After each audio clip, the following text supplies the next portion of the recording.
ട്രിവിയൻസിന് കനകക്കുന്ന് എന്ന് പറഞ്ഞാൽ പണ്ട് തൊട്ടേ ഒരു ഇമോഷൻ തന്നെയാണ്, പ്രത്യേകിച്ച് ഈ ഫെസ്റ്റിവൽ സീസൺ ലൈറ്റിങ്ങിനോട്. ഞങ്ങൾ ഇന്ന് പോകുന്നത് കനകക്കുന്നിൽ നടക്കുന്ന ഹാർവെസ്റ്റ് കാർണിവൽ കാണാനായിട്ടാണ്. ഞങ്ങളുടെ ഒരു ഫ്രണ്ട് വിളിച്ചിട്ടാണ് ഞങ്ങൾ അങ്ങോട്ട് പോകാമെന്ന് വെച്ചത്. ചെന്ന് കയറുമ്പോൾ തന്നെ ഫ്രണ്ടിലാണ് ടിക്കറ്റ് കൗണ്ടറിൽ നിന്ന് ഒരു 30 റുപ്പീസിന് ടിക്കറ്റും എടുത്ത് കയ്യിൽ ബാൻഡും കിട്ടി നേരെ നമ്മൾ മേളിലോട്ട് പോയി. ഞങ്ങൾ കയറുമ്പോൾ തന്നെ വലിയ തിരക്കോ കാര്യങ്ങളോ ഒന്നും ഇല്ലായിരുന്നു. പിന്നീട് മനസ്സിലായി ഞങ്ങൾ വളരെ ലേറ്റായിട്ടാണ് അവിടെ എത്തിയത്. ഞങ്ങൾ ആദ്യം കണ്ടത് ഒരു ഫയർ ഡാൻസ് ആയിരുന്നു. അതേ ഈ ചേട്ടൻ ഭയങ്കര സൂപ്പറായിട്ട് ചെയ്തുകൊണ്ടിരുന്നത്. അതിൻ്റെ ബാക്കിലായിട്ട് ഒരു ഡ്രാഗൺ കുഞ്ഞ് തീ തൂപ്പിക്കൊണ്ടിരിക്കുന്നുണ്ട്. അങ്ങനെ ഞങ്ങൾ അത് കണ്ടുകൊണ്ടിരിക്കുമ്പോഴാണ് എൻ്റെ ഫ്രണ്ട് ജിതിൻ്റെ കോൾ വരുന്നത്. അവരവിടെ റോപ്പ് ഡാൻസ് കണ്ടുകൊണ്ടിരിക്കുകയാണ്, അങ്ങോട്ട് ചെല്ലാനായിട്ട്. എന്താ ഈ മതിലിന് വെറുതെ കാലുമായിട്ട് റൊമാൻറ്റിക് ആയിട്ടിരിക്കുന്ന രണ്ടുപേരാണ് ഞങ്ങളുടെ ഫ്രണ്ട്സ്, ജിതിനും പാർവതിയും. അവരവിടെ ഒരു ഷോ കണ്ടുകൊണ്ടിരിക്കുന്നത്. അത് വളരെ നൈസായിരുന്നു കാണാനായിട്ട്.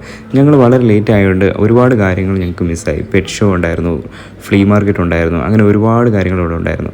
അതുകൊണ്ട് ഞങ്ങൾ അവിടെ നിന്ന് ഇറങ്ങി പട്ടത്തുനിന്ന് ഒരു ജ്യൂസും കുടിച്ച് നേരെ വീട്ടിൽ പോകാമെന്ന് വെച്ചു. അപ്പോൾ അത്രയേ ഉള്ളൂ. Okay, by.